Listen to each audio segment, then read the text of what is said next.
Alright guys, today I'm down here with Kane at Bellberg Reserve and he's going to show us his favourite tips for shooting landscape photos. Let's do it! Do it! Yeah!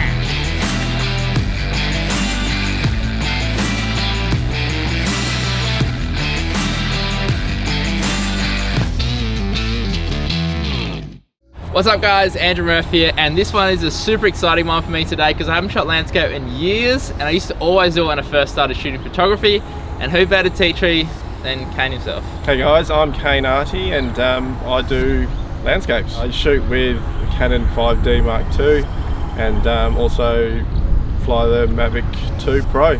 I fit roller shutters and outdoor blinds during the day and shoot landscapes morning and afternoons if I can.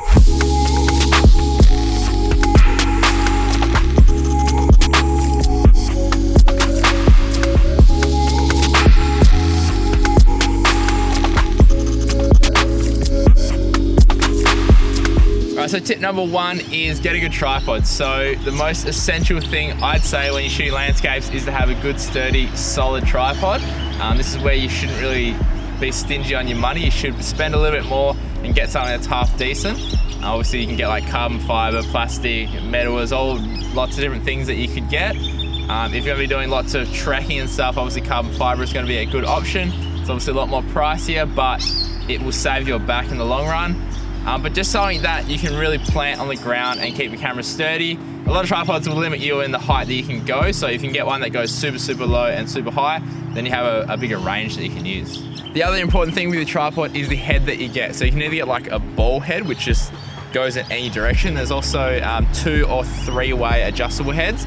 So just find the one that works for you and it allows you to get your image nice and level every time. Okay, tip number 2 is your lens. So for landscape, you basically use, as wide an angle as you can get, really, without going to a fisheye. I use a 17 to 14 mil Canon lens, and I pretty much just shoot at 17 mil all the time. And that means I can go and get a lot of the scene in to the image and get nice and close to the foreground and still get the sky in there. Yeah, the 17 mil just allows you to just get, cram as much as you can into the scene kind of and just showcase, what's there. So tip number 3 is to use a high aperture. So the reason you want to do this is because when you use a low aperture, you get lots of depth of field, but when you're shooting landscapes, you want essentially everything to be in focus most of the time. So a minimum that you should be using is about f8. F8 to 11 is a good kind of range to use to get everything in focus, but also allow a decent amount of light in as well. But you can start pushing it to f22, f32 if you want to get those big sun stars in your images, and also stop the amount of light coming in as well. So again, the reason that we use a higher aperture is to make sure that everything is in focus and your image is nice and crisp. Okay, tip number 4 is your focus point. So when you're shooting landscape, you've obviously got a lot of your foreground, and then you've got the background, which can be quite far away.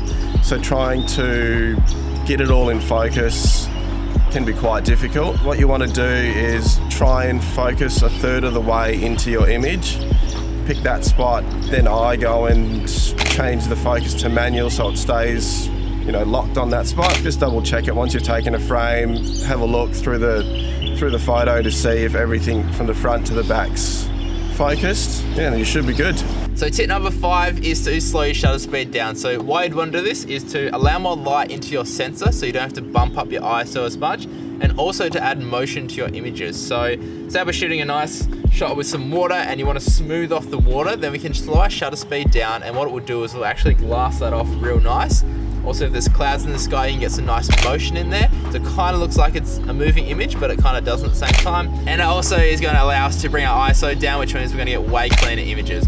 But to compensate for allowing more light to the sensor, we're going to need ND filters. Kane's going to tell you all about this.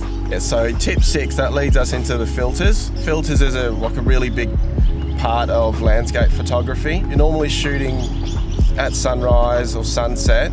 That's when the light's the best, really. To slow that shutter speed down a bit, as Andrew was saying, you want to use your neutral density filters. So filters will help reduce the light that's going to hit your sensor, allowing you to have that longer shutter speed, which will give you just really cool effects in your photos. You get streaky clouds, get glassy water.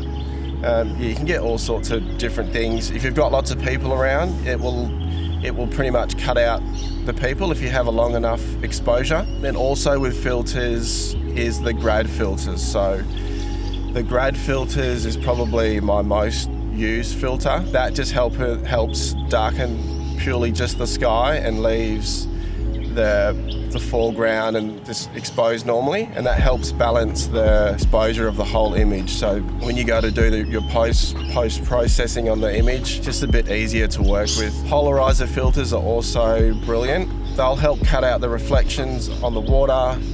If you've got rocks sort of just under the water surface, if you twist your polarizer filter in certain ways, it will help just cut right through, and you'll be able to see the rocks there. The polarizer filter will also help your contrast and your saturation on plants and whatnot that you're shooting close to. The tip number 7 is to use a shutter release cable. So what this is going to allow you to do is to basically take your hands off the camera.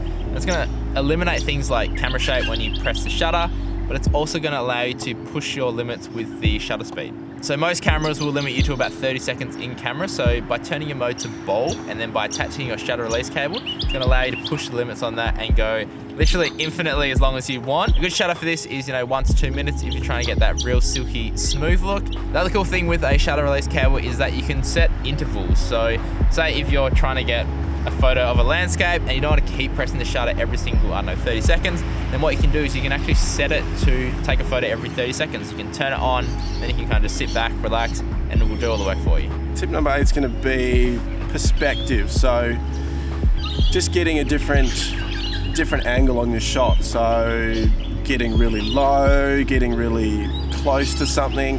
Just try and get away from what you see, what everyone else is doing, and just try and find your own angle and just get real different. So getting really low and close to something would just really emphasize that object. So it could just be like a little rock, but once you get close and get like a really good angle on it, it will just change the whole scene. So just think outside the square a little bit and try and get something a little bit different.